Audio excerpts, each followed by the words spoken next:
आम आदमी पार्टी छोड़कर बीजेपी की मेंबरशिप ग्रहण की खट्टर साहब की प्रेजेंस में, और मैं कह सकता हूं कि मेरे लिए ये कोई आसान कदम नहीं था।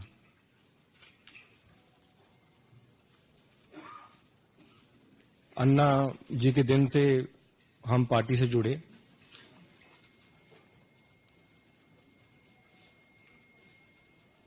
और लगातार दिल्ली वासियों के लिए काम करते आए, एज ए एमएलए भी और एज ए मिनिस्टर भी।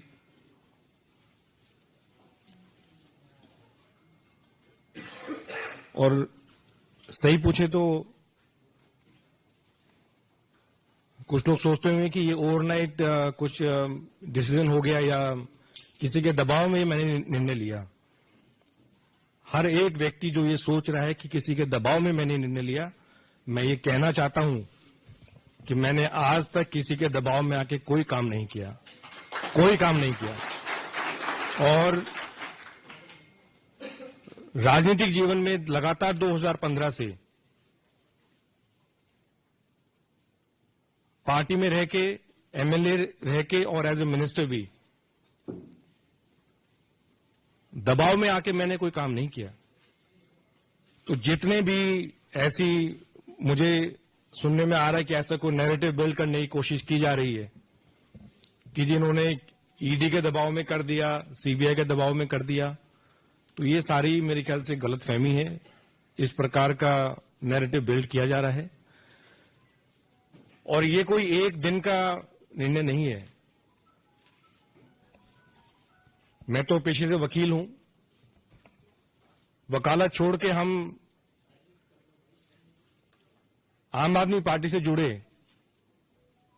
अन्ना जी के टाइम से, और मेरे ख्याल से केवल मैं नहीं था, हजारों लाखों कार्यकर्ता लोगों ने अपनी नौकरी छोड़ी, अपना काम छोड़ा और एक विचारधारा से जुड़े, एक पार्टी से जुड़े, क्योंकि उन्होंने उस पार्टी में एक उम्मीद देखी, एक व्यक्ति में उनको उम्मीद दिखी।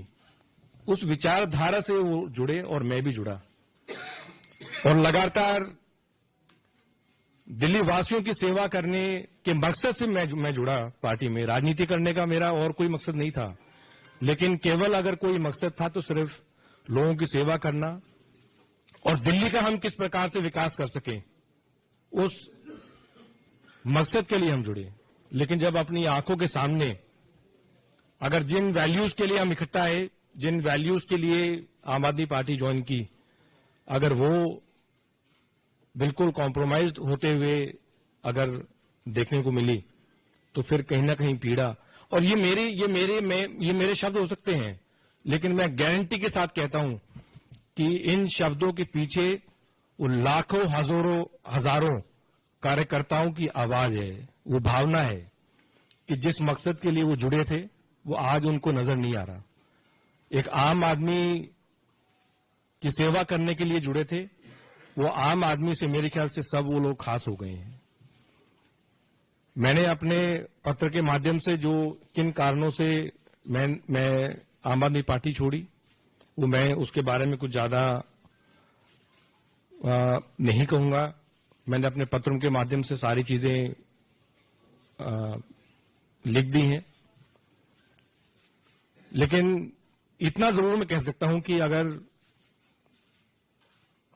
कोई सरकार अगर लगातार हर छोटे विषय पे, हर बड़े विषय पे अगर केंद्र सरकार के साथ पूरा समय, चाहे उसके मंत्री हैं चाहे चीफ मिनिस्टर हैं, अगर पूरा समय अगर वो लड़ाई में निकालेंगे तो मेरे ख्याल से दिल्ली का विकास नहीं हो सकता।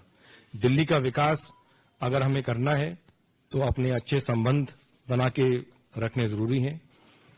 मेरा जितना समय एज ए मिनिस्टर निकला, जितने भी विभाग रहे, मुख्य रूप से आज भी मुझे एज ए ट्रांसपोर्ट मिनिस्टर ही जाना जाता है, और जितना भी मुझे मौका मिला मैंने पूरी कोशिश की कि चाहे वो केंद्र सरकार है चाहे एलजी से है, क्योंकि हमारा मकसद दिल्ली वासियों के लिए काम करने का था।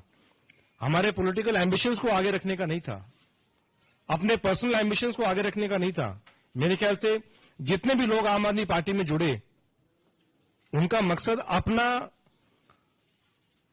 कि किसी चीज की वजह से अब मैं जो चाहता हूं वो ऊपर हो, वो मकसद नहीं था।